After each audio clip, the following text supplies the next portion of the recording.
විශ්වයේ උපත සහ ප්‍රසාරණය. විශ්වයේ උපත ගැන ඉදිරිපත් කොට ඇති මත අතුරින් වඩාත් පිළිගත් මතය ලෙස සැලකෙන්නේ මහා පිපුරුම් න්‍යායයි. එයට අනුව විශ්වය නිර්මාණය වූ යයි සැලකෙන්නේ මේ ආකාරයෙන්. ආරම්භයේදී සියලුම ද්‍රව්‍ය තිබී ඇත්තේ එක් තැනකට රැස් වූ කැටියක් ලෙසයි. එය අධික ඝනත්වයකින් යුක්ත වූ කැටියක්. ඒ උෂ්ණත්වය අධිකව පැවතුණා. එක් අවස්ථාවක මේ ඝන කැටිය මහා පිපිරුමකට ලක් වුණා. එහිදී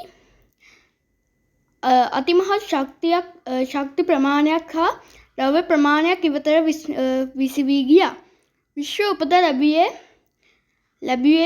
යයි සැලකෙන්නේ මෙසේ විසිවී ගිය ද්‍රව්‍යයන්ගෙන්. මෙහිදී පරමාණු සහ අණු එකිනෙක ගැටී විවිධ ශක්ති නිපදුණා. මෙසේ උපත ලද විශ්වය අවුරුදු මිලියන 13ක් පමණ වයසකින් යුක්ත බැව් පැවසෙනවා. මෙසේ උපත ලද විශ්වය සැමදා එකම ආකාරයකින් පවතින අය සොයා බලන්නට විද්‍යාඥයන් උත්සාහ කළා. එඩ්වින් හබල් එවැනි එක් විද්‍යාඥයෙක්. වර්ෂ 1920 දී ඔහු නවීනතම ආකාරයේ දුරේක්ෂණයක් නිපදවා විශ්වය නිරීක්ෂණය කරන්නට පටන් ගත්තා. මුලින්ම ඔහු සොයාගත් දේ වූයේ අපගේ ක්ෂීරපථයට අමතරව තවත් මන්දාකිණි අනන්ත ප්‍රමාණයක් විශ්වයේ පවතින බවයි. මෙම මන්දාකිණි තවදුරටත් නිරීක්ෂණය කළ පසු ඔහු දුටුවේ මේවා ක්ෂීරපථයක් සහ එකිනෙකට මන්දාකිණි වේගයෙන් ඈත් වෙමින් පවතින බවයි. මෙහිදී අපිට කිට්ටුවෙන් පිහිටි මන්දාකිණි අඩු වේගයකින්ද ඈතින් පිහිටි මන්දාකිණි අතිශය වේගයකින්ද ඈත් වන බව සොයාගත්තා. විශ්වය ප්‍රසාරණය වන බවට අදහස් ඉදිරිපත් කෙරුණේ මෙම සොයා ගැනීමෙන් අනතුරුවයි.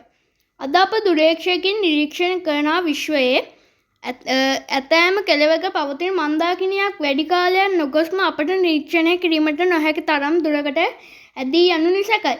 ඊට හේතුව අතිශය දුරින් පිහිටි මන්දාකිණි ආලෝකයේ වේගයෙන් ඈත් වන බව විද්‍යාඥයන් සොයාගෙන ඇති නිසායි. විශ්වයේ ප්‍රසාරණය ලෙස අපට සරල උදාහරණයකින් පැහැදිලි කරන්නට පුළුවන්. බැලුවනයක් ගන්න. එහි මතු පිට පෑනකින් තිත් තබන්න. ඉන්පසු එයට හුලම් පිබින්න. බැලුවනේ විශාලත්වය එහි මතු පිට තිබූ තිත් එකිනෙකට ඈත් වන බව ඔබට පෙනේවි. ඔබට කිට්ටුවෙන් පිහිටි තිත් සෙමින්ද දුරින් පිහිටි තිත් වේගයෙන්ද ඈත් වන බව ඔබට පෙනේවි. විශ්වයේ ප්‍රසාරණය සිදුවෙන්නේද මේ ආකාරයෙන්. විශ්ව සංගය